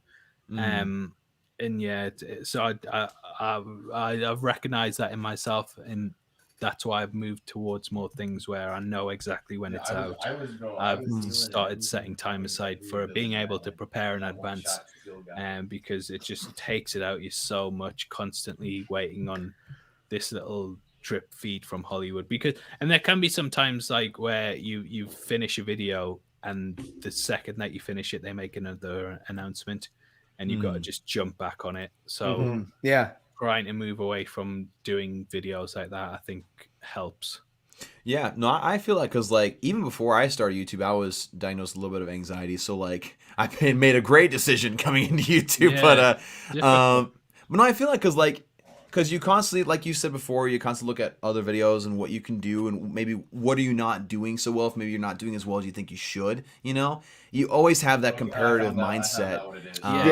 Or just that mindset of like, I have to be on time, on the dot, I have to do this thing perfectly. Like, did I say something wrong in this video? Did some animation not look right? Like, there's always that small thing. Horrible. Yeah, you'll always make mistakes as well. But you feel like you're the only one who makes them. Because I watch a lot of videos and I don't pick up on mistakes, but I make so many in mine. Like I called Agatha Wanda in the finale video. And YouTube editor is really good for letting you just take things out. Yeah. But there's sometimes you just can't. And it's too engrossed into what you're saying. And there's sometimes where you like notice it while you're editing and you just don't have the energy to re-record. So you just put like a little word that says like corrects the mistake there. And then people are like, oh, okay, he understood his mistake. Yeah, and I'm just sitting there just like, this is embarrassing. I don't know if you guys experience this, but when you do try and re-record, it sounds completely different. Oh yeah, yes, every time. Yeah, and you just think, should I have even bothered doing this? Because now it sounds like, so you have one part of the video like, and Agatha walks into the room and she's realized, and then she has a nice hat. And the audio doesn't match. Yeah, you're like, then you gotta adjust the audio. You're like, let me give it a studio sound. And that's nothing. You know what I mean? That's nothing. We did a whole show with no audio at all. So you and Matt, right? You have to try to dub yourself. You have to try to dub yourself. On Ryan's channel, they did the entire show. And it was fire. It was his most viewed show. Yeah, all you saw was just like we're just like, you know, talking and then you just try to dub that, dude. Imagine how hard that would be. Well, the funniest part about the story is that you guys tried to figure out what was wrong with it. You're like, what's wrong with the audio? What's going on? Yeah, we thought it was a technical issue. It was just us. So the mic wasn't turned on. No, the mic was muted. Oh my gosh! Nobody noticed, and no one knows. Well, we didn't have headphones on. We were just talking. Yeah. Oh, that's one thing I got taught. Like when I first started, like, yo, even if you're by yourself, use headphones because of something like that. You know what I mean? And I was like, I like the freedom of not having my skull squished. Yeah. Me too. Because like I said, I always used to feel like a psychopath because I did my podcast by myself and I was just talking to the walls for fucking 45 minutes, and but I wouldn't have headphones on. And then you look at a post and be like, "Hey, Henry Cavill, how's it going?" Yeah, just talking about Zack Snyder's Justice League. Yeah. Your wife's sitting across from you, just looking at you. You're like, "So let me ask you a question." And she's like. Yeah. Like I ain't giving you nothing. Yeah, exactly. Oh my gosh. But there's just so many things that you don't think of and it just all piles together. Like to be a YouTuber, you have to be an expert graphic designer, you have to be an expert at SEO, editing, audio, just making things fun to watch as well. There's sometimes I'm watching my videos back and I just think this is so boring, and there's no way that I can salvage this video, so I'm just going to put it out. And a lot of the time I'm not proud of. You do get imposter syndrome as well, where you think I'm nowhere near as good as my competition. Like I'll watch New Rockstar's videos and think, Jesus, I'm not anywhere close to these guys. And it's just about constantly pushing yourself. And as I feel like when I watch Ryan's videos. Yeah, very. He's like, yeah, that's top quality. Okay, how can I even? How can I replicate that? You were so then he goes and he's like, let me employ your son to make me a better intro because my intro sucks. True story. His son's actually is making my intro. Oh my gosh! You turned him against me. You have done that yourself. Cobra Kai of YouTube. Cobra Kai of YouTube. He's stealing the sun. The sun's just getting passed back and forth. Yeah, Dawson's dojo is the what was it? Was it Fanged Eagle? Eagle Fang. Eagle Fang, yeah. Oh shit! I haven't seen the show, but I'm assuming it's comparable to a Hufflepuff in Hogwarts. It's I mean it's a fire dojo. It's just a shit name. Oh, cool. It's a shit name. Right. Yeah. Screw you. And Paul, real quick, has there ever been videos that you were trying to make that just did not work out and you had to scrap them like midway through? You're just like, you know what, this is not working. Yeah, there was a DC fandom. There was I did quite a lot of reaction videos and breakdowns, and there was the one for the Arkham Knights game, and I did like a big 20-minute on that, and I realized that the gameplay was actually stuttering. And I was so devastated. I just had to scrap the whole thing, and because that was such a time-sensitive day. Because there was so many announcements, and I was like, I could spend 40 minutes fixing this, or I could just move on to the next thing, which is what I ended up doing. Yeah, I feel like there's several videos where I've had just like at the end of the day, I was like, do I even care enough about this? And that's the big thing. Yeah, you're just like, do I want to go back to this? That's the big thing is like you have to choose your battles with the videos you make, because sometimes like you'll know something's trending, but at the same time, like, do I care enough about this to put out a quality video to continue the good production my channel's been having lately? And then sometimes you just realize like, no, this is not going to be good enough. It's just at this point you feel like you're chasing. And that's the thing with the algorithm as well. It's actually more beneficial to not put out, like, I used to just cover everything, and even if it wasn't popular, I'd just be like, oh well, I want to talk about this, I want to do it. But I've realized the algorithm doesn't like that. So if you are constantly putting out 10 of 10s, it's not going to recommend your channel as much. Whereas if you just did a one video a week, that was a 1 of 10. You know what I'm talking about with 1 of 10s and stuff. I'm sure people in the chat have no idea what we're going on about. that 10 of 10 is like such a kick in the teeth. But the algorithm obviously recognizes that and doesn't push your channel out as much, because it's like, well, people aren't watching this channel. So if you constantly keep getting 10 of 10s, your channel just declines so much. So it's getting to that point with me now where like Superman and Lois really wanted to cover it, but I just thought, I don't know if the audience is going to be there for the next 13 weeks or whatever. And if I do start covering it, I'll have to go all the way through with it. And if the videos underperform, that's going to kill my channel. So yeah, it's really difficult kind of picking and choosing content. So that's why I just thought I'll just do 10 WandaVision videos a week and just milk it. No, I mean that's the way to go. I mean, it's low hanging fruit. Everybody in their grandma wants to know about WandaVision now. Yeah. Like even Cherry tomorrow, I'm contemplating. I haven't got any other ideas for videos tomorrow, and I'm thinking, do I cover Cherry because it's not a good movie? But I'm just thinking like it might do. Have you watched Coming to America? I haven't. No, I haven't even seen Coming to America, the first one. Oh, wow. Oh, there you go. There's your low hanging fruit. Yeah, I was gonna watch it, and then I saw the reviews for the second film, and I just thought, I don't know if it's even worth getting invested in this. The first one is really good. Really good. The first one is really. It's also one of those films where it has a lot of jokes that you probably couldn't make in current day. I make those jokes all the time. No, but like for instance, like They're not movies, The jokes Three on you, Amigos. Tatum, though. Yeah, like The Three Amigos. You could never do that movie now. No, It would face all types of criticism. But it's a great movie. I love it. It is a great, It is it's a a great fantastic movie. I mean, El Guapo, man. I mean, hell, Blazing comedy Saddles in is general, another yeah. one that you can't make today, but it's a comedy- fantastic movie. Comedy in general is kind of at that point now where it's so difficult to make a comedy movie because there's gonna Well, be the comedy people movies that they make, it's like I watch it and I'm like, yeah, this is funny. Like, how is this funny? very milk toast. A Yeah. lot of comedy movies now. So your comedy's kind of going into your other genres. Like Marvel's, Like it's all become sort of slapstick, like all of it. Like even Yeah. for Coming to America, the new one, it's a lot more. It's closer, in my opinion, to like the comedy or type of comedy that like Norbit was. Yeah. Where it's just like really sort of like over the top.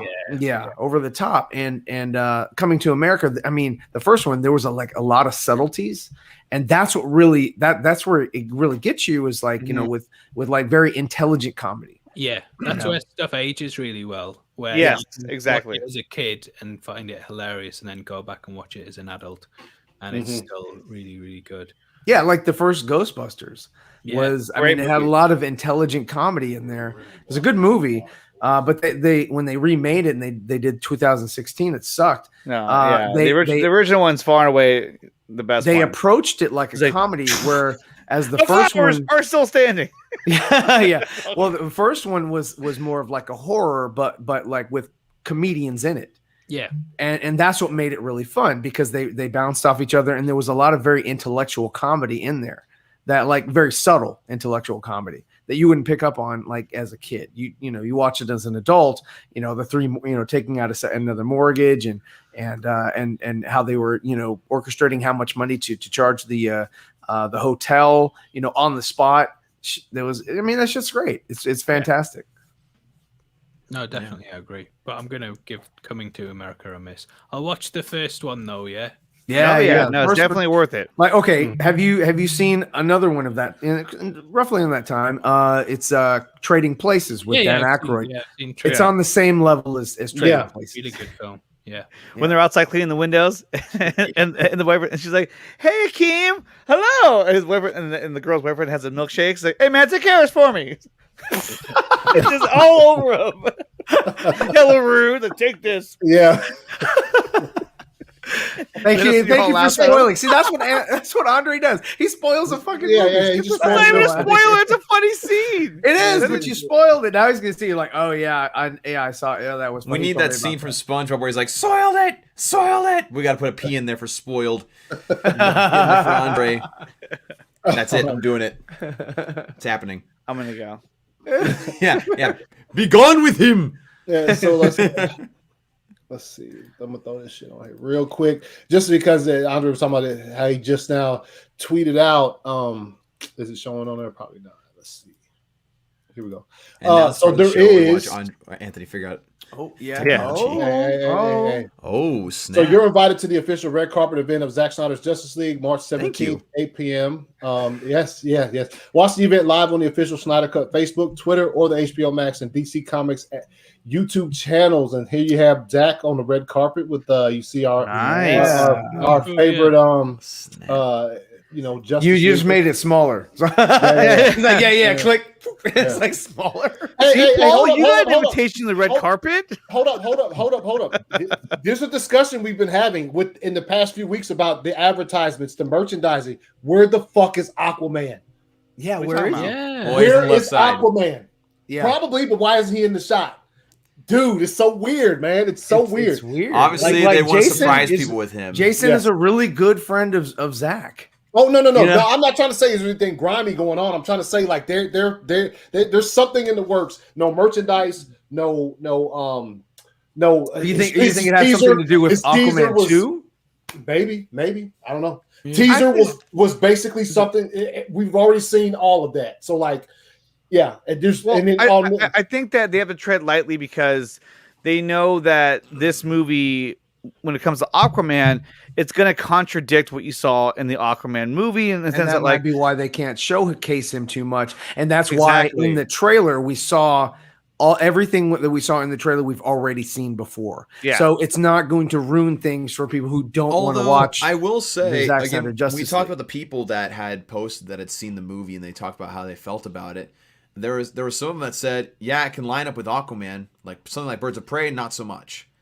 So like, I feel like there's more connection there than maybe some people think. And again, we do know that James Wan did talk with Zack about like his Aquaman a little bit and maybe got some ideas here and there. So it's not like there was discussions, but I think that because Aquaman did $1 billion, they have to tread lightly in a sense that if they put out too much that contradicts the movie, then that could damage the franchise moving forward. In a sense that everyone's like, well, no, I don't want to see more of that Aquaman. I want to see more of this Aquaman. Check your DMs. As opposed to when they watch the movie next week and they're all talking like whatever, however Andre does it. The Zack Snyder's his version of the way the way the Atlanteans talk. Remember, he uses the air bubble and all of that stuff. So the film, I know that originally ended with Mira going to Arthur on land and calling him to Atlantis, which obviously that kind of contradicts the way that it happens in the Solo movie. So maybe that they are just kind of downplaying it. I don't know. I don't know what Warner Brothers doing most of the time, to be honest. I don't think Warner Brothers knows what Warner Brothers is doing. Most of what did we just do? What? We did that? No, we didn't do that. We did. There was a bunch of news that came out today about the idea of the Deathstroke movie and what that was going to be. I swear, Warner Brothers is afraid of success. They're terrified of success. They don't know what to do with success when they get in their hands. And so they're like, oh, this thing could be potentially make money? No. Joker movie with Joaquin Phoenix? No. We don't want that. It's like, what are you thinking? And then here was this one that I just got. Okay. You got it. Yeah. They invited you personally. Yeah, you're invited. Yes. You are invited. Hey, man, it's me, Kevin Smith, and I have a few urgent announcements. First, I'm crying. Snyder Cut is almost here, ladies and gentlemen. Second, director Zack Snyder is right over there. And third, we're debuting with a huge red carpet event. That's right, ladies and gentlemen. Join Zack and I next Wednesday, March 17th at 8 p.m. Pacific. Is that the Batwing? We roll dude, it's fire. And the wings fold up? I didn't know that. Snyder's Justice League. Like the film, it's going to be epic and long, so join us. Wow. Wow. Long. You heard it here first, folks. Even with the use of hands, like epic and long. Yeah. That was hilarious. That was great too, honestly. Well, I guess we'll be looking forward to that. Oh my gosh, absolutely. Yeah, 100%. Absolutely. Yeah. I mean, it's kind of a moot point in this. I mean, like we've said so many times, like on our streams and our videos, that it's epic and long. Epic and incredible. It's incredible. Incredible. Where's the drop? You're lagging behind. Get the drop. Flipping. He's cycling through all the drops right now. It's past. Is it on instant replay? I mean, no, it's on mine. It's on mine. I'm not. Oh, you failed the stream. I know. That's it. Oh man, we're gonna have to wrap this up now and never seeing that. Andre's so disappointed. I am. And actually, no. Kevin is disappointed because he didn't get to see how incredible Andre was. They made that's why they have a picture of me. Yeah, that's why he came. Yeah. Is that the same Iron Man helmet in the background that you use in your video? Yeah. When you put the mask on? I need to film a new one of that because I don't think that's going to last another 9 weeks of me just doing that old thing again. Every episode? Yeah. Dawson, did you email those to me? What? I told you in our group chat to email something to me. So Kevin, what is or who is your favorite Justice League member? Batman. There you go. Yeah. Without a doubt. By far. Yeah. Sod the rest. Just keep giving me Batman stuff. Because Batman is definitely incredible. Yeah. Hey, you got it. Oh my God! Finally. God. I had to find it, man. I had to find it.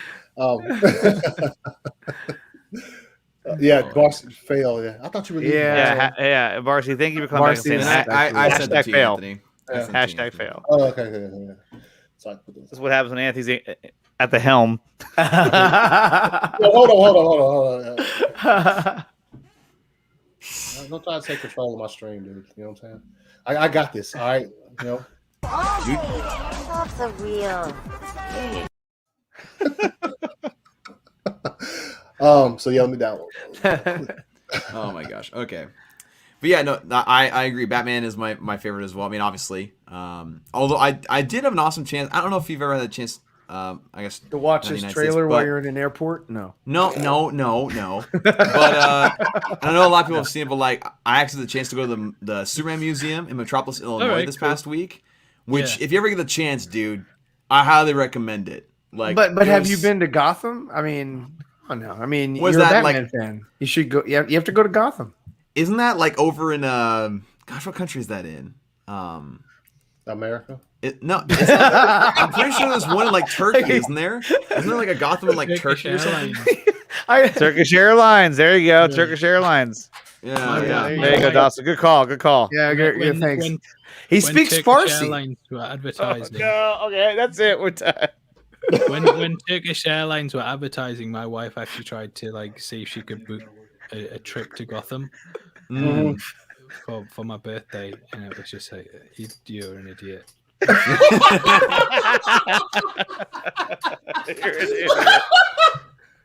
Oh man, that'd have been so freaking cool. That'd have been so freaking cool.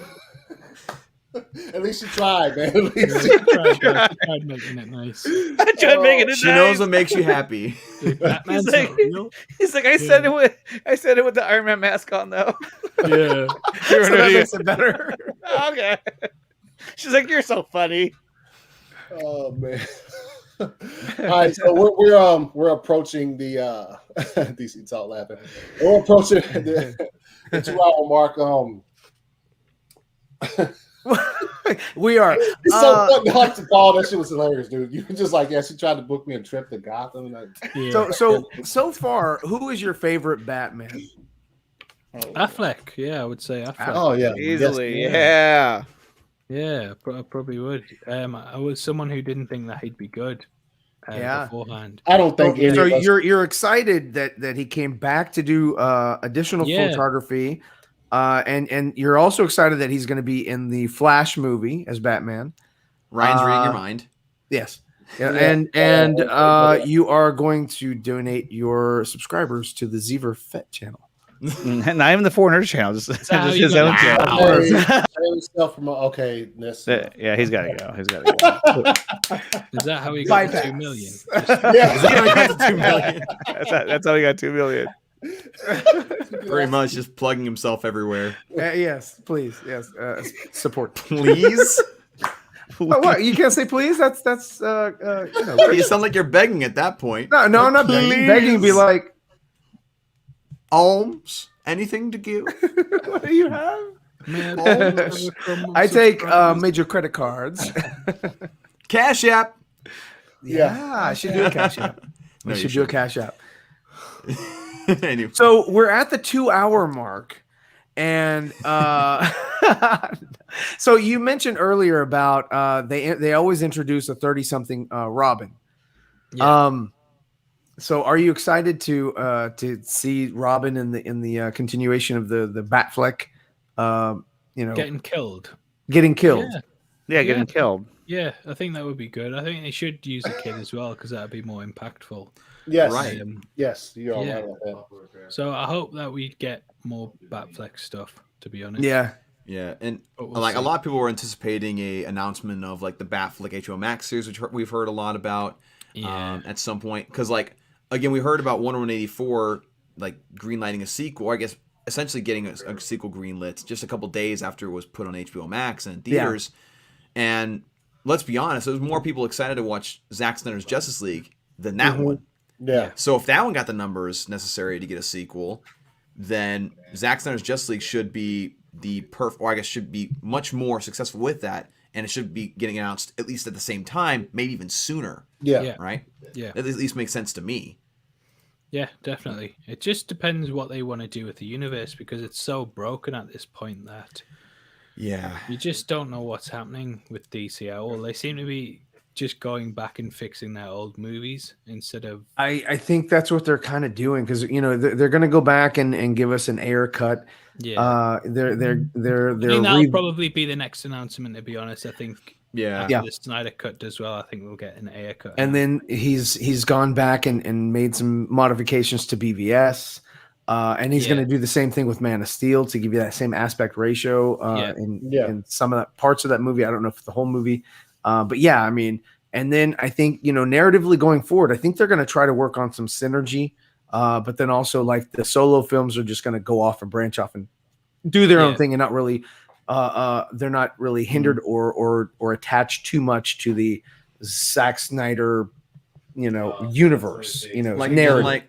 Like Deborah Snyder has been saying in different interviews, as well as Zack, like Warner Brothers wants to do their own thing, and HBO Max is there as kind of a separate entity under the same umbrella.